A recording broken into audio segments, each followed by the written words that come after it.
नमस्कार, आप देख रहे हैं पल्स 24 न्यूज। मैं हूं आपके साथ सुहानी बहुगुना। देहरादून के प्रेमनगर में स्थित उत्तरांचल यूनिवर्सिटी के पीछे पुलिस के संरक्षण में टॉन्स नदी में धड़ल्ले से खनन चल रहा है। बता दें कि उत्तराखंड सरकार ने नदियों में खनन पर प्रतिबंध लगाया है, लेकिन फिर भी ये खनन माफिया बेखौफ होकर धड़ल्ले से टॉन्स नदी में खनन कर रही है। वहीं इस संबंध में कई बार स्थानीय लोगों ने प्रशासन को शिकायत की है, लेकिन अभी तक प्रशासन ने इस पर कोई कार्रवाई नहीं की। इस पर देखिए हमारे संवाददाता तेजेंद्र सिंह की ये खास रिपोर्ट। आज न्यूज़ 24 के संवाददाताओं द्वारा आज यहाँ आया गया है नदी की टोंस नदी प्रेमनगर ठाकुरपुर की ओर।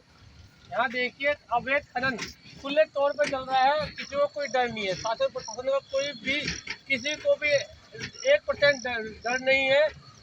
साफ तौर पर दिख रही है सारी बजरी जो है खनी पड़ी है, पानी का आने का डर नहीं, किसी चीज का डर नहीं, खुले तौर पे ही खनन का कार्य चली जा रहा है, कोई देखने वाला नहीं है। लोगों द्वारा शिकायत भी की जाती है, बाकी प्रशासन द्वारा कुछ नहीं देखा जा रहा। खुले तौर पे खनन चल रहा है। आप देख सकते हैं कैसे खुले आम ट्रैक्टर भर रहे हैं, लोग जा रहे हैं। एक ट्रैक्टर अभी जा रहा है, 2 ट्रैक्टर वो भर रहे हैं और एक ट्रैक्टर मेरा पीछे भी लगा हुआ है नदी के बीच में। और नदी में जगह जगह बजरी फैली पड़ी है, छानने वाले लगे हैं। अवैध खनन खुले तौर पे चल रहा है। कोई भी कहीं भी देखने वाला नहीं है, किसी को कोई सुध लेने वाला नहीं है कि क्या हो रहा है। देश की संपत्ति को, राज्य की संपत्ति को लूटा जा रहा है। और इसमें जहाँ तक हो सकता है लगता है कुछ अधिकारियों का भी सम्मेलन, थाना प्रभारी, थाना पुलिस आदि का, क्योंकि खुले आम पे दिन दहाड़े ऐसे नदी की चोरी, सरकारी संपत्ति की चोरी नहीं हो सकती। ये देखने वाली बात है कि सरकार इस पे क्या एक्शन लेगी। न्यूज़ 24 ने आज ये कदम उठाया है कि नदी में खनन किस तरह उठाया जा रहा है। ये बिल्कुल देखने पड़ा है, जनता के सामने ये आना चाहिए कि हमारे देश की संपत्ति को कैसे लूटा जा रहा है। खबर जम्मू कश्मीर से है, जहां महबूबा मुफ्ती ने भाजपा पर इंजीनियर रशीद की एआईपी का समर्थन करने का आरोप लगाया है। साथ ही कश्मीर में पार्टी की व्यापक उम्मीदवारी के लिए धन के स्रोत पर सवाल उठाए। उन्होंने शोपियान में एआईपी कार्यकर्ताओं द्वारा पीडीपी कार्यकर्ताओं पर किए गए हिंसक हमले की भी निंदा की और राजनीतिक प्रक्रिया में जवाबदेही और पारदर्शिता की मांग की। इलेक्शन लड़ते हैं, बहुत अच्छी बात है। अब उनकी ये ऑर्गेनाइजेशन के पीछे कौन है? जो जगह जगह उनके लोग खड़े होते हैं, वो पैसा कहां से आता है, वो फंड्स कहां से आते हैं, और सबसे बड़ी बात वो जुर्रत कहां से आते हैं जिसकी वजह से वो गुंडागर्दी करते हैं। अगर पीडीपी को हर जगह निशाना बनाया जाता है और अगर ये इस तरह की हरकत पीडीपी के किसी वर्कर ने की होती, किसी कैंडिडेट की इस तरह पिटाई की होती, तो मुझे लगता है इस वक्त सारी पीडीपी जेल के अंदर होती। तो मैं यहाँ की सरकार को बताना चाहती हूँ कि अगर आपने इंजीनियर रशीद साहब की पार्टी को दोबारा एक प्रॉक्सी पार्टी, जब आपकी बाकी प्रॉक्सी पार्टी फेल हो गई है, अब इंजीनियर रशीद साहब की पार्टी को आप सामने ला रहे हैं, उसकी आप भरपूर मदद कर रहे हैं पैसे से, बाकी चीजों से, तो मुझे ये बताइए कि आप फिर बताइए सीधे कि बाकी किसी पार्टी को इलेक्शन ही नहीं लड़ना है। ये कैसे गुंडागर्दी है? अगर कल हमारा कैंडिडेट यावर बांडे बलपोरा में चला गया है, जहां का आपका एआईपी का कैंडिडेट है राजा वहीद, तो उसके वर्करों ने इस तरह कातिलाना हमला कैसे जुर्रत की हमारे कैंडिडेट पे करने की, और अभी तक कार्रवाई क्यों नहीं हुई? अभी तक वो लोग जेल में क्यों नहीं है? तो मैं लोगों को भी खबरदार करना चाहती हूं कि प्रॉक्सी पार्टीज के इसमें मत आइए। इनके पीछे एक बहुत बड़ी ताकत है जो चाहते हैं कश्मीर का वोट जो है वो डिवाइड हो जाए। खासकर पीडीपी उनके निशाने पे है। उनको मालूम है पिछले 5 साल में भी पीडीपी वाहिद जमात है जिसने जम्मू कश्मीर के लोगों के लिए खड़ी रही, यहाँ के जो जेल में लोग बंद हैं उनके लिए खड़ी रही। जो इन्होंने 5 अगस्त 2019 को किया उसके खिलाफ आवाज उठाई, इसलिए इनके निशाने पे पीडीपी है। और ये जितनी भी जमातें हैं जो आजाद उम्मीदवार की शक्ल में आ रही हैं, एआईपी की शक्ल में नजर आ रही हैं, उनका बाज़ाब्ता कहीं ना कहीं से उनकी फंडिंग हो रही है और उसके साथ उनको सरकार की पूरी प्रोटेक्शन मिल रही है। तभी वो उन्होंने जुर्रत की कि पीडीपी के कैंडिडेट पे इस तरह कातिलाना हमला करें। प्रूफ नहीं है वो तो पता है उनको अभी तक जेल में होनी चाहिए थे, अभी तक वो जेल में बंद क्यों नहीं है? और ये जो एआईपी के कैंडिडेट है, इनके पास इतने वसाइल कहां से आ गए? इनका लीडर जेल में है, ये हजारों की तादाद में इनके साथ गाड़ियां होती हैं, इतना पैसा कहां से आ गया? ये तो लोगों को सोचना चाहिए, ये अचानक कहां से आ गया? तो यानी कि जब इनकी दूसरी जब पीडीपी को तोड़ के इन्होंने कई प्रॉक्सीज पार्टीज बनाई, जब वो फेल हो गई पार्लियामेंट इलेक्शन में, तो अब इंजीनियर रशीद की पार्टी को आगे किया जा रहा है। तो मैं वार्न करना चाहती हूँ, खबरदार करना चाहती हूँ बिलखुसूस कश्मीर के लोगों को, आपके यहाँ बिला शक पीडीपी एनसी कांग्रेस पार्टी है। इसके अलावा जितने भी आप मैदान में इस वक्त देख रहे हैं, जितने भी लोग घूम रहे हैं, खासकर एआईपी की जो पार्टी घूम रही है, इसकी बैकिंग पीछे से हो रही है। ये खबरदार रहिए, ये बहुत नुकसान पहुंचाना चाहते हैं जम्मू कश्मीर के कॉज को, खासकर उस कॉज को जिसके लिए पीडीपी पिछले कई सालों से लड़ रही है। तो क्या जावर पांडे से अभी तक आपकी बात हुई है? वो कैसे बात करेगा? वो अस्पताल में पड़ा है बेचारा, उसके ऊपर चढ़ के उसको दबाया गया, उसका गला दबाने की कोशिश की गई, उसकी कई रिब्स टूट गई हैं, उसके सर पे चोट आई है, उसके सर उसको इतना ज्यादा मतलब मारपीट की है कि उसको एसएमएचएस रेफर किया गया, उसकी नाक से मैंने सुना खून भी निकला है। तो अब इससे ज्यादा और कातिलाना हमला क्या हो सकता है? तो क्या वजह हो सकती है? ये सेंस ऑफ इनसिक्योरिटी है उनके लिए कि पीडीपी उनके लिए खतरा साबित हो सकती है? बिल्कुल पीडीपी के पीछे पड़े हुए हैं, पीडीपी के कैंडिडेट पे हमला हो रहा है। हर जगह जो पीडीपी के रिबेल कैंडिडेट्स है उनको स्पॉन्सर किया जाता है। बच्ची का कैंडिडेट देख लीजिए जिसने प्रेशर कुकर निशान रखा है, जिसको हमने एक दिन नेशनल कॉन्फ्रेंस से वो हमारे पास आया, दूसरे दिन उसको कैंडिडेट बनाया, उसको इज्जत दी, सब कुछ दी। तो आज वो भी प्रेशर कुकर का निशान लेके डोर टू डोर जा रहा है, और उसको एनआईए के केस की वजह से ब्लैकमेल करके उसका भी इस्तेमाल कर रही है बीजेपी पीडीपी के खिलाफ। तो जिस तरह से तो क्या ये साजिश है? बिल्कुल पीडीपी के खिलाफ साजिश है। इनको मालूम है कि पीडीपी अगर ताकत में आ गई तो वो दिल्ली के डिक्टेट्स को नहीं मानेगी। राजीव सिंह जी का भी ये बयान आया है कि पीडीपी को आमादा किया गया था, जो स्टोन बेल्टर्स में केसेस इन्वॉल्व है, जो यूथ वगैरह, तो उसके लिए उन्होंने भी पहल की है, बीजेपी ने भी, तो उस पर क्या रद्द-ए-अमल? नहीं, देखिए मैं तो बार बार कहती हूँ कि बीजेपी सरकार के साथ हुकूमत बनाने के बावजूद मैंने 12,000 नौजवानों के एफआईआर वापस लिए, जबकि उस वक्त स्टोन पेल्टिंग पीक पे थी, दिन में कोई जगह नहीं थी जहां पथराव नहीं होता था, मगर मैंने वापस ले ली। मैंने दिल्ली से डेलीगेशन मंगाया, बहुत टॉप डेलीगेशन था, हुर्रियत के दरवाजे पे भेजा, मैं और क्या कर सकती थी? तो इसके मुकाबले में जब उमर साहब नेशनल कॉन्फ्रेंस में वजीर थे, बीजेपी की सरकार में दिल्ली में वजीर थे 5 साल, उन्होंने क्या किया? पोर्टल यहाँ लागू किया, उन्होंने शातूस पे बैन लगाई और पूरी दुनिया में घूमते रहे ये कहने के लिए कि जम्मू कश्मीर दहशतगर्दी का मसला है, पाकिस्तान के ऊपर बमबारी करो, मसला हल हो जाएगा।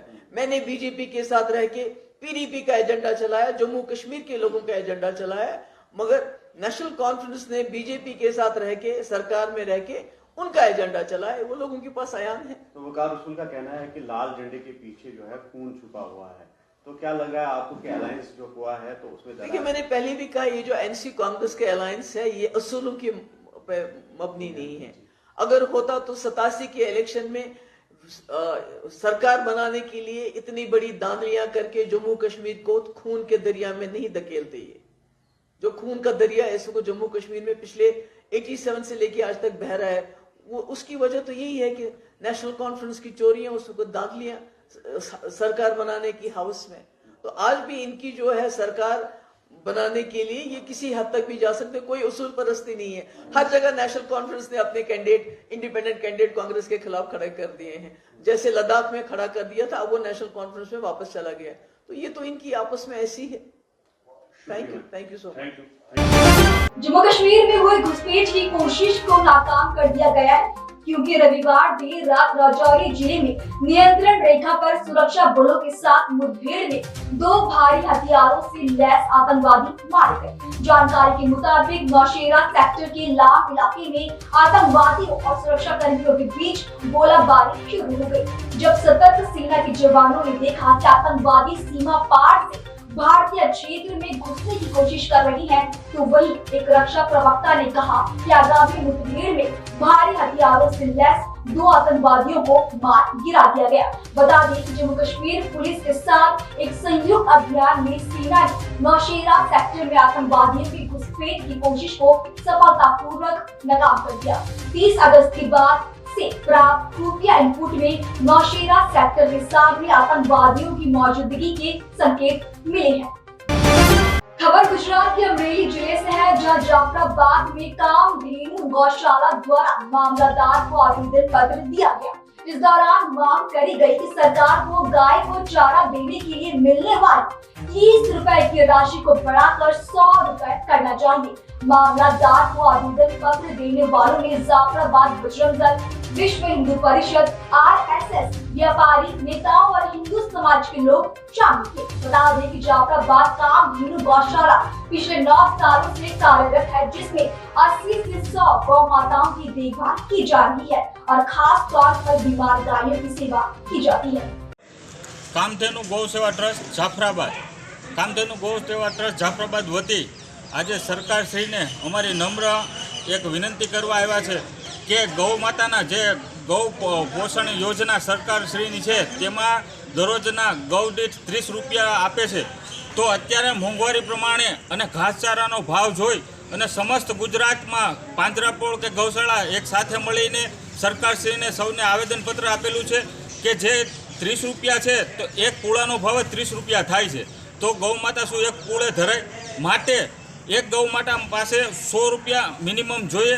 तो सरकारश्रीने कामधेनु गौ सेवा ट्रस्ट वती अने समस्त जाफराबादना वेपारी एसोसिएशन, समस्त हिंदू समाज, विश्व हिंदू परिषद, बजरंग दल, RSS अने मीडिया मित्रों द्वारा अमे एक रिक्वेस्ट करवा आव्या छे मामलतदार साहेबने के अमारे गौ मातामां जे 30 रुपयानुं जे पोषण योजना चालू छे तेमां 100 रुपया करी अने एक गौ माताने एक सहायरूप थाय।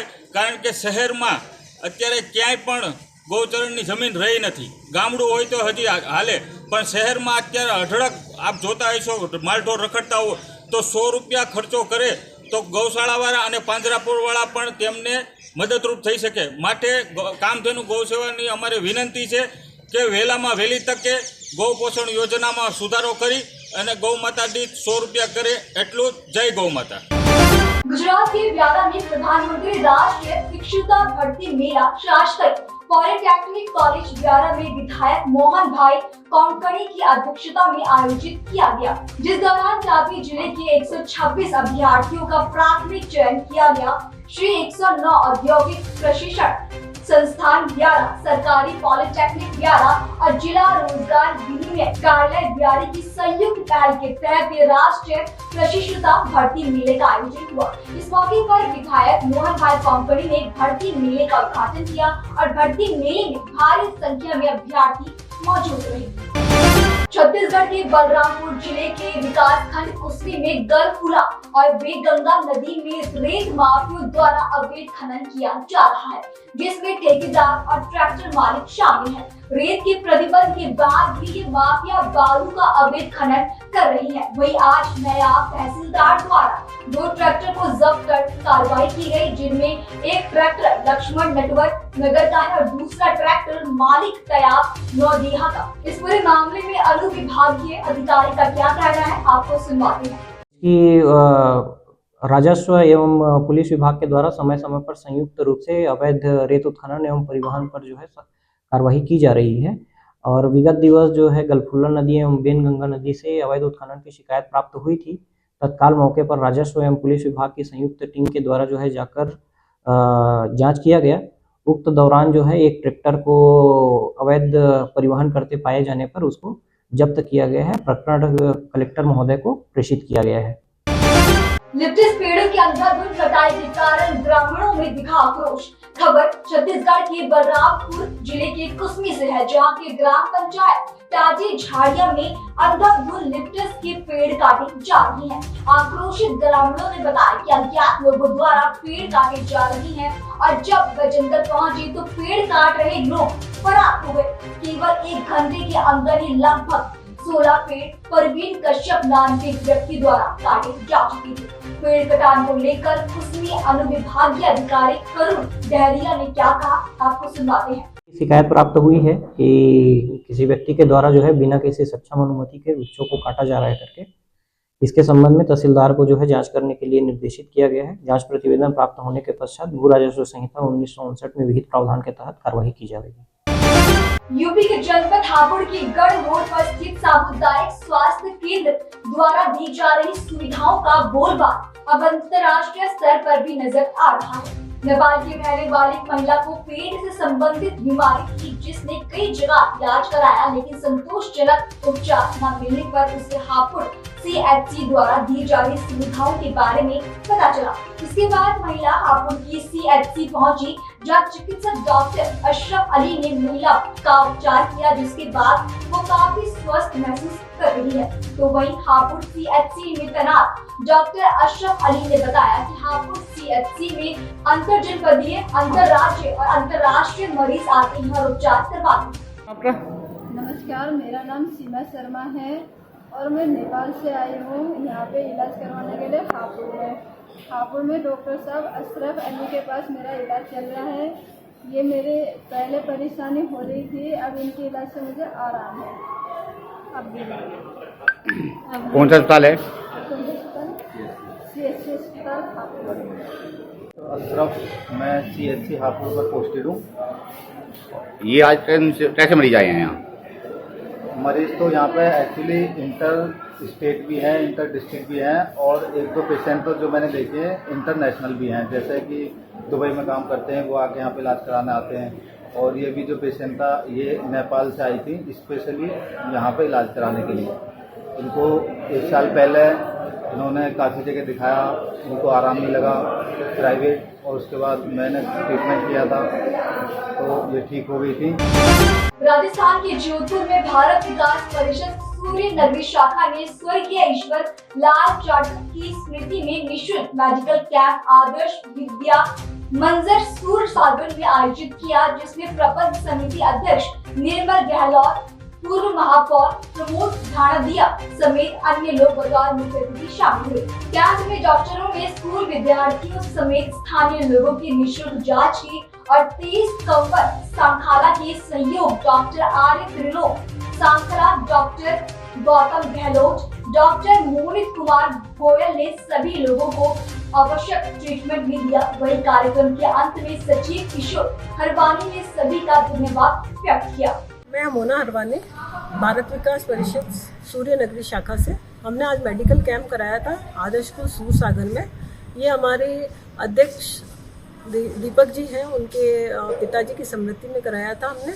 इसमें हमारे तेज कंवर जी के सहयोग से ये सारा संपन्न है। इसमें सारे महात्मा गांधी हॉस्पिटल के डॉक्टर्स आए थे, उमेद हॉस्पिटल के और MD स्पेशल सारे डॉक्टर्स आए थे, जिसमें हमने दांत का चेकअप, आँखों की testing, haemoglobin, BMW, blood group का, ये सारी चेकअप बच्चों का भी और उनके पेरेंट्स का भी करवाया था। ये कैंप बिल्कुल निःशुल्क था और सुबह 8:30 से 12:30 का टाइम था हमारा। हाँ सर, गुड नेम? तैन सिंह साकला, प्रधानाचार्य आदर्श विद्या मंदिर माध्यमिक सूरसागर। आज हमारे विद्यालय में निःशुल्क स्वास्थ्य जांच शिविर का आयोजन भारत विकास परिषद के द्वारा और विद्या मंदिर के संयुक्त तत्वाधान में किया गया, जिसमें उत्कृष्ट क्लासेज और प्रबंध समिति आदर्श विद्या मंदिर जोधपुर महानगर के अध्यक्ष श्रीमान निर्मल जी गहलोत, प्रांत सचिव महेंद्र जी दवे, स्थानीय समिति के अध्यक्ष राकेश जी परियार, संरक्षक पुखराज जी, बिरदाराम जी आदि सदस्यों की सहभागिता से संपन्न हुआ, जिसमें 287 भैया बहनों का जांच हुआ। उनके साथ ही करीब 100 अभिभावकों का भी निःशुल्क जांच हुई और हमारे अध्यापकों के भी जांच हुई, जिसमें सभी ने बढ़ चढ़कर हिस्सा लिया। सभी ने बहुत ही अच्छी, उत्सुक, बहुत ही जोश के साथ कार्य किया। जो डॉक्टर आए हमारे विद्यालय में निःशुल्क सेवाएं दी, उनको भी बहुत बहुत धन्यवाद, उनका मैं बहुत बहुत आभार व्यक्त करता हूँ।